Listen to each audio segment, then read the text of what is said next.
எவங்க தம்பி?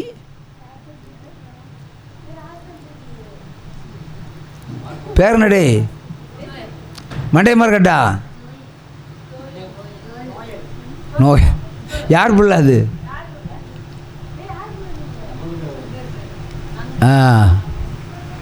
ஏய், பால் வேண்டுமா, ஆகாரம் வேண்டுமா, மன்னா வேண்டுமா, வசனம் வேண்டுமா, என்ன வேண்டும்? சரி, அவன் விருப்பத்துக்கு முடிச்சிருவோம். என்ன வேணும்? ஆகாரம் வேண்டும். என்ன ஆகாரம் வேண்டும்? வசனத்தை விட ஒரு ஆகாரமா? அப்பா எங்க பின்னாடி இருக்காரா? இல்லையா? முடிச்சிருவோம். கையை தட்டுங்க. ஆனால் 2 வசனம் பாக்கி இருக்கிறது. நான் ஏற்கனவே சொல்லியிருக்கிறேன், வசனம் எடுத்து வைங்கன்னு சொல்லிக்கிறேன். முடிக்க போகிறேன். நீங்கள் ஒரு வசனம் சொன்னால் தான் முடிக்க முடியும். கடைசி வசனத்தை இங்கே எடுங்க. ஆதியாகமம் 47:9 சொல்லுங்க பிரதர்.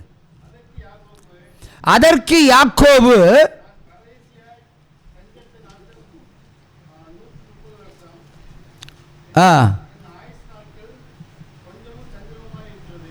என் ஆயுஸ் நாட்கள்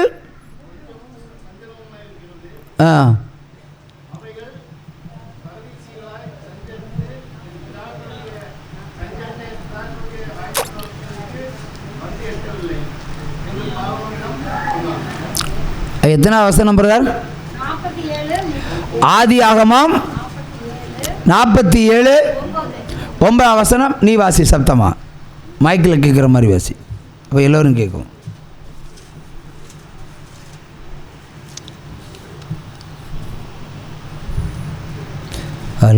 அல்லேலூயா அல்லேலூயா அல்லேலூயா அல்லேலூயா. நான் உன்னை தெரிந்து, உற்சாகமா பாடுங்க, பசி தீரும். நான் உன்னை களி கூறு களி கூறு, கர்த்தர் புதியன செய்திடுவார், கர்த்தர் புதியன செய்திடுவார். அப்பா பிதாவே உம்மைக்கே ஸ்தோத்திரம், அப்பா பிதாவே உம்மைக்கே ஸ்தோத்திரம். வாசி.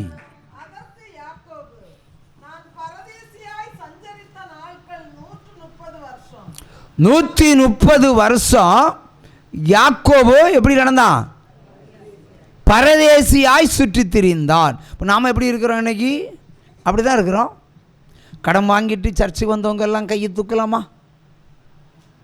கடன் வாங்கி சர்ச்சுக்கு இங்கே வந்தவங்க தூக்க மாட்டீங்களோ? ஒன்று, உங்கள் பேர் சொல்லுங்கள்.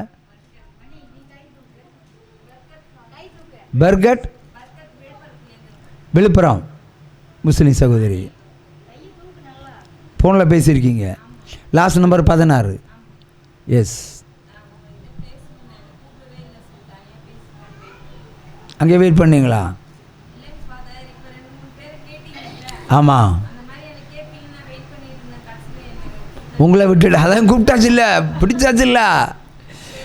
இஸ்மேல் வம்சத்தை நம்ம விட முடியுமா? நம்முடைய கோத்திரம் அல்லவா, இல்லையா? உங்கள் பிரச்சனைக்கு தீர்வுண்டு இல்லையா? என்ன தீர்வுன்னா, உன்னை தொட்டவன் உன்னிடத்தில் திரும்பி வருவான். போதுமா? அவன் எந்த கோட்டைக்குள்ளே இருந்தாலும் அடித்து நொறுக்கி உம்மடியில் போடுவார். போதுமா? ஒரே வார்த்தை, உன்னை தொட்டவன் உன் புருஷனாக வந்து இருப்பான். உட்காரு மதியா. உற்சாகமாக கையை தட்டுங்க சகோதரிக்கு. நம்பி வந்தவர்களை கர்த்தர் வெறுங்கையாய் அனுப்புவதில்லை, வெறுமையாய் விடுவதும் இல்லை. திக்கற்றவளாய் நான் உன்னை விடேன். ஆமென். வாசி. என் ஆயுசு நாட்கள் கொஞ்சமும் சஞ்சலம் உள்ளதாக இருக்கிறது. 130 வருடம் பரதேசியை சுற்றி திரிந்தான், மிகப்பெரிய கோடீஸ்வரன். யாக்கோபு யாரு? மிகப்பெரிய கோடீஸ்வரன், ஆபிரகாமுடைய பேரன், ஈசாக்கினுடைய குமாரன், ஏசாவினுடைய தம்பி, எல்லா சொத்துக்களுக்கும் அதிபதி. ஆனால் ஆடு மேய்க்கிறதுக்கு ஆண்டவருடைய கட்டளை போயிட்டு ஓடி போயிட்டான். 4 பொண்ணை கட்டிட்டான், 10 பிள்ளை. ஆனால் 130 வருஷம் அவன் எப்படி வெறுமையாய் பாலைவனத்தில் ஓடி இருக்கிறான். ஆனால் ஆண்டவர் எப்பொழுதும் கூடவே இருந்திருக்கிறார். ஆனால் அவனுடைய வாழ்க்கையில் சஞ்சலமும் தவிப்பும் இருந்திருக்கிறது. நம்ம வாழ்க்கையும் அப்படித்தான் இருக்கிறது. அடுத்து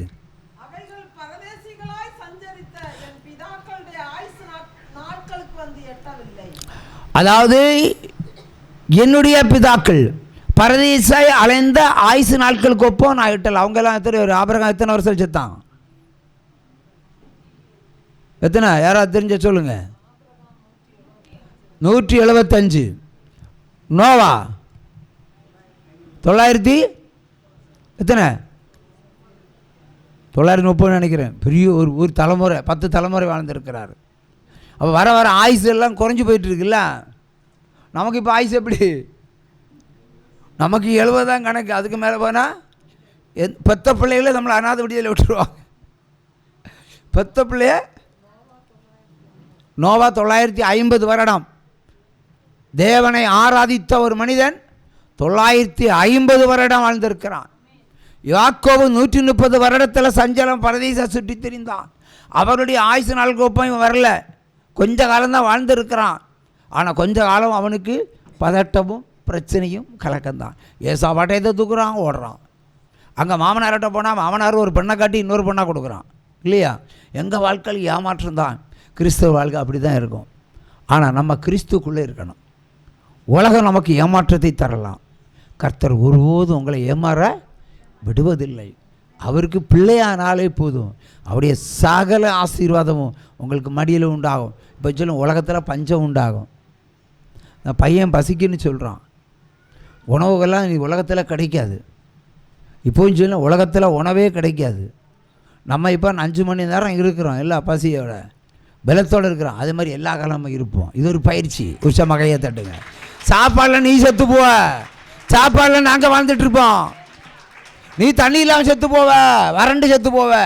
நீ விடிய சிக்கன் மட்டன் வச்சு அடிச்சுட்டு இருந்தாலும் நீ செத்து போயிடுவ. நாங்கள் கர்த்தருடைய ஜீவ தண்ணீரை குடித்து இயேசுவின் இரத்தத்தை பானமாக அருந்தி இயேசுடைய சரீரத்தை அப்பமாய் பூசித்து என்னாலும் வாழக்கூடியவர்கள். உற்சாகமாக கையை தட்டலாம். தொடர்ந்து வாசி. என்று பார்வோனிடத்திலேயே அவர் சொன்னார். எல்லோருடைய வாழ்க்கையிலையும் சமாதான குறைபாடுகள் உண்டு. ஆனால் நம்ம என்ன செய்யணும்? திருப்தியாக வாழ்வதற்கு, ஆண்டவருக்குள்ள திருப்தியாக வாழ்வதற்கு முயற்சி பண்ணணும். அப்படி முயற்சி பண்ணினா ஆர்சியில் ஒரு பாடல் உண்டு, நடக்க சொல்லித்தாரும் இயேசுவே. அந்த பாட்டை பாடுங்க, தப்பு ஒன்றும் கிடையாது, நல்ல அருமையான பாடு. அப்போது நடக்க சொல்லி தருவார். அவருக்கு பிள்ளையானா விடவே மாட்டார். தூக்கி தோளை சுமப்பார், இடுப்பில் வச்சு தாங்குவார், ஒரு நாள் கைவிட மாட்டார். சத்துருகள் எத்தனை வழிகளில் வந்தாலும் அவர்கள் முறிந்தோடி போவார்கள். நாம நிமிர்ந்து நிலையாய் நிற்போம் ஆண்டவருக்குள். அப்படி எளிமை நிற்கலாமா? அல்லேலூயா, அல்லேலூயா.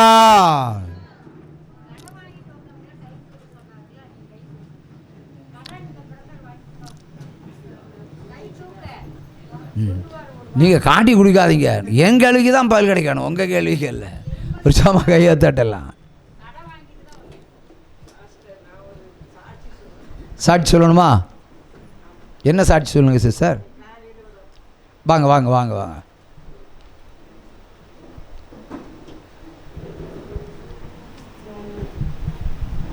பேர் முகவரி சொல்லி சொல்லுங்க. என்னுடைய பெயர் குளோரி எப்சிபாய். மார்த்தாண்ட அருகில் திக்குறிச்சியிலிருந்து வருகிறேன். நான் கர்த்தருடைய பரிசுத்த நாமத்துக்கு ஸ்தோத்திரம்.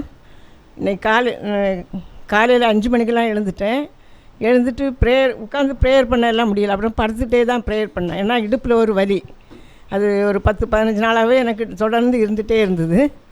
அப்புறம் என்னை படுத்துகிட்டே தான் நான் சும்மா பாட்டு பாடி எனக்கு தெரிஞ்ச பாட்டுகளை பாடிட்டு அப்படியே ப்ரேயர் பண்ணிட்டேன். சும்மா நம்ம படுத்துகிட்டே ப்ரேயர் பண்ணுறது சரி கிடையாது அப்படின்ட்டு எழுந்து முழங்கால் பட்டி ஜெபிச்சுட்டு எழுந்திருக்கும் போதும் நல்லா ரொம்ப பெயின் அதிகமாக இருந்தது. அப்புறம் என்ன பண்ணேன், ஒரு 6:30 மணி டைமில் டிவி ஆன் பண்ணி ஜீவ ஒளி சேனல் போட்டேன். போடும்போது 4/6/2022 செய்தி ஓடிட்டு இருந்தது. அப்போ ஆரம்ப ஜெபம் ஜெபிக்கும்போது சொன்னார், இந்த ஜெபத்தை கேட்குறவங்களுக்கும் இதை இதில் டிவி வழியாக கேட்குறவங்களுக்கும் இந்த அற்புதம் நடக்கும் அப்படின்னாரு. அப்போ ஜெபிக்கும் போதே நான் இடுப்பில் கை வச்சுட்டே நான் ப்ரேயர் பண்ணேன். ஏன்னா அந்த நிமிடமே என்னுடைய வலியெல்லாம் கர்த்தர் எடுத்து போட்டார். கர்த்தருடைய பரிசுத்த நாமத்துக்கு ஸ்தோத்திரம் உண்டாவதாக. ஆமென். ஹல்லேலூயா, ஹல்லேலூயா, ஹல்லேலூயா. இப்போ கர்த்தரை நம்பினால், நான் ஒரு இடத்துல சொன்னேன், நீங்கள் அந்த கிறிஸ்து சபைக்கு போகிறத விட ஜீவொளி தொலைக்காட்சியை வீட்டில் இருந்து பாருங்கன்னு சொன்னேன். ஆனால் அவங்க குழப்பிடுவாங்க. இப்போ புரியுதா? நீங்கள் போய் சொல்லுவீங்க, இந்த பாஸ்டர் சொன்னார் என் பிள்ளை எளிமை நடக்கணும், அந்த பாஸ்டர் சொல்லுவார் எளிமை நடப்பான், அவன் ஒரு கல்யாணம் காசு கேட்டிருப்பானே அப்படி சொல்லியிருப்பாங்க. அப்படி யாராவது கேட்டிருக்காங்களா சார்? அவங்க கேட்டால் தப்பு இல்லை, நம்ம கேட்டால் தான் தப்பு. அவங்க கேட்குறது அவங்க பொண்டாட்டிக்கு சேலை வாங்கிறது பாவாடாங்கிறதுக்கு, நான் கேட்குறது கர்த்தருடைய சுவிசேஷம் அறிவிப்பதற்கு, புத்தகங்களை அச்சிட்டு ஜனங்களுக்கு கொடுப்பதற்கு. கையை தட்டுங்க. ஒரு வீட்டில் மரணக்கட்டு வந்தால் எனக்கு தெரியும், என் பிள்ளைகளை அன்று சாப்பிட மாட்டார், என் பிள்ளைகளை அன்று முடங்கி போக விட மாட்டார், என் பிள்ளைகள் என்னுடைய வீடுகளில் திருமண தடை இல்லை, அதெல்லாம் மாற்றி போடுவார். ஏற்ற பிள்ளை ஏற்ற நேரத்தில் கொடுக்குறேன்னு சொன்னவர் சொடுக்கிட்டு போல கொடுத்துருவார். இப்போ உரிச்சாம கையை தட்டுங்க. அவரால் கூடாத காரியம் ஒன்றுமே இல்லை, ஒன்றுமே இல்லை. நம்புங்க, அவர் அந்த வார்த்தையை நம்புங்க. அவரால் கூடாத காரியம் ஒன்றுமே இல்லை. நீங்கள் வரல, ஆண்டவங்களை கூட்டிகிட்டு வந்திருக்காரு. உரிச்ச கையை தட்டுங்க. ஹல்லேலூயா. எத்தனை போராட்டம், எத்தனை இந்த ஜீவொலியெல்லாம் கால் வைக்கணும்னா கொஞ்சம் யோசிக்கணும். 1000 சாத்தான் உங்கள் வீட்டுக்குள்ளே நிற்பான், இன்றைக்கி போகாதுன்னு தடுக்கிறத நிற்பான். அதையும் தாண்டி வர்றீங்கன்னு சொன்னால் தெய்வ ஆசீர்வாதம். ஹல்லேலூயா. உற்சாகமாக கையை தட்டுங்க. ஹல்லேலூயா. இந்த மன்னாவை நீங்கள் கேட்டு அதன் நடப்பீர்களானால் உங்கள் வாழ்க்கை செழிக்கத்தான் செய்யும். ஹல்லேலூயா.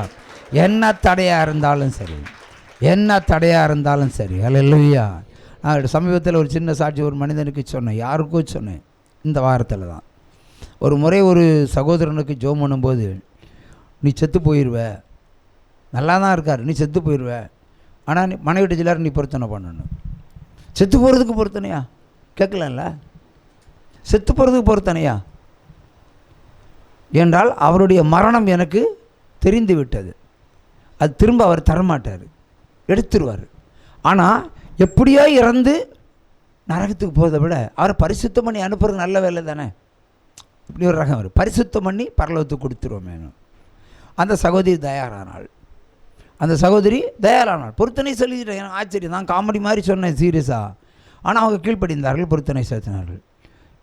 என்றைக்கு நடக்கும்னு சொன்னார், 3 நாளில் நடக்கும்னு சொன்னேன். 3ஆவது நாள் 8 மணிக்கு அந்த சகோதரியுடைய அம்மா சொன்னாங்க, அவன் குத்துக்கல்லாட்டமாக இருக்கிறான்னு. 3ஆவது நாள் 8 மணிக்கு குத்துக்கல்லாட்டமாக இருக்கிறான். நான் சொன்னேன், டைம் நான் எப்போ சொன்னேன், தீர்க்கதரிசனம் இத்தனை நாள், இத்தனை மணி, அப்போ இன்னும் 2.5 மணி நேரம் 3 மணி நேரம் இருக்குது. அதை தாண்டி எனக்கு ஃபோன் பண்ணினேன். நான் ஃபோனை சார்ஜ் போட்டுக்கிட்டு நான் டீ சாப்பிட போனேன். திரும்பி வரும்போது 16 முறை ஃபோன் அடிச்சிருந்தேன். திரும்பி பார்த்தாச்சு, நாங்கள் அலறல் சத்தம் கேட்டது, என்னை விட்டு போயிட்டு ஏன்னு சொன்னாங்க. அந்த மரணத்தையும் வாழ்வையும் தீர்மானிக்கிற ஊழியம், யாரையும் மிரட்டுறதுக்கில்ல. ஒரு மனிதன் செத்தா பரலோகத்துக்கு போகணும், அதான் மெயின். சாவு எல்லாருக்கும் வரலாம், ஆனால் பரலோகத்துக்கு போகணும், அதான் முக்கியம். ஆனால் சாவை தள்ளி போடணும், சாவை தள்ளி போடணும். நீங்கள் இந்த உலகத்தில் நீங்கள் இருக்கிற இடங்களில் இருக்கிற தேசங்களில் எத்தனை காலம் உயிரோடு இருக்கிறோன்னு கேளுங்க, அப்படியே அவர் ஆசீர்வதிச்சு தருவார். எனக்கு இயேசு கிறிஸ்து வரும் வரைக்கும் நான் உயிரோடு இருக்கணும்னு நினைக்கிறவங்க எல்லாம் கையை தூங்க பார்ப்போம். ஆஹா, அப்படி இருக்கணும். நம்ம எல்லாம் சாகக்கூடாது, அவர் வரும் வரைக்கும் எதிர்கொண்டு போகிற ஒரு கூட்டமாகவே நம்ம மாற வேண்டும். ஹல்லேலூயா, ஹல்லேலூயா. ஆகவே நம்ம கேட்டு பெற்றுக்கொள்வோம். அவர் தருவார். அவர் இரக்கம் உள்ளவர். அப்பத்தை கேட்டால் கல்லை தருவாரா? மீனை கேட்டால் பாம்பை தருவாரா? கேட்குறதானே தருவார். நீங்கள் கேளுங்க, ஆனால் பரிசுத்தம் உள்ளதை கேளுங்க, நல்லதை மட்டும் கேளுங்க. கெட்ட வாழ்க்கையை விட்டுருங்க. சாத்தான் வழி தப்பி போக செய்திருப்பான், அதெல்லாம் மறந்துடுங்க. பழசெல்லாம் நினைத்து பதற வேண்டாம். பழசுக்கு நம்ம பாவம் செய்திருக்கோமா, ஏதாவது பொருத்தனை பண்ணணுமா, நிறைவேற்றிடுங்க. அது உங்கள் விருப்பம். என்னட்ட கேட்டால் ஆண்டவர் சொல்கிறத நான் சொல்வேன். அல்லேலூயா, அல்லேலூயா. மறுபடியும் நான் சொல்வேன், பொருத்தனை கர்த்தர் கேட்பார், காணிக்கை நீங்கள் கொடுக்கணும். காணிக்கை நீங்கள் தான் கொடுக்கணும். அது 1 ரூபா கொடுத்தாலும் காணிக்க, 1 கோடி கொடுத்தாலும் காணிக்க. ஆனால் பொருத்தனை என்பது சொல்வார், நீ இவ்வளோ தான் செய்யணும்னா அவ்வளோ தான் செய்யணும். அது கூட்டவோ குறைக்கவோ கூடாது. அது இப்படி ஆண்டவர் இப்படி சொல்லுவாரா இல்லையோன்னு சிலர் அந்தி கிறிஸ்துக்கள் கேட்டால் நான் உங்களுக்கு என்ன போல சொல்ல முடியும்? இன்னும் சொன்ன அந்த ஓனாய் லிஸ்ட்டை தான் அவங்கள்ட்ட வைக்கப்பட வேண்டும். கர்த்தர் சொல்லாமல் என்னால் எதுவுமே சொல்ல முடியாது. அல்லேலூயா. அவர் கேட்பார், தன் பலியிடத்தில் அவர் கேட்பார், என் மூலம் கேட்பார், அநேக ஊழியக்காரன் மூலம் கேட்பார். அவருக்கு சுவிசேஷம் பரவ வேண்டும் இல்லையா? அவருக்கு சுவிசேஷம் பரப்பப்பட வேண்டும். நீங்கள் கடந்து போகும்போது நேர எதிர நான் அண்டர் கிரவுண்டில் புக்கு வச்சுருந்தேன். ஒருத்தரும் புக் எடுத்துகிட்டு போகல. அவனுக்கு இப்போ என்ன வச்சுருக்கிறேன், நேர எதிர வச்சுருக்கிறேன். நான் ஜெபம் பண்ணி முடிக்கும்போது நீங்கள் சாப்பிட்டு திருப்தியாக போகும்போது ஆளுக்கு ஒரு புத்தகமாவது எடுத்துகிட்டு போங்க, காசு தர வேண்டாம். இனி அடுத்த இஷ்யூ பிரிண்டிங் காஸ்ட்டு மாறுது. காசு கொடுத்தா தான் புத்தகமே கிடைக்க வேண்டிய நிலைமை தள்ளப்படுகிறது. அல்லேலூயா. ஏன்னா புக்குக்கு விலை 100 ரூபா மாறப்போகுது. 100 ரூபா மாறப்போகுது. 150 வரைக்கும் அடிக்க முடியாது, இன்னைக்கு 250 வரைக்கும் அடிக்கப்படும். ஏன்னா அதுக்காக பக்கத்தை குறைக்க முடியாது, பக்கத்தை குறைக்க முடியாது. ஏன்னா ஒரு புத்தகம் கிடைச்சா ஒருத்தன் திருந்தணும், அதோட சாட்சியை பார்த்து அவன் புதுசாக வாழணும். நான் 40 வயசுக்கு மேலே நான் வாழ ஆரம்பித்தேன்.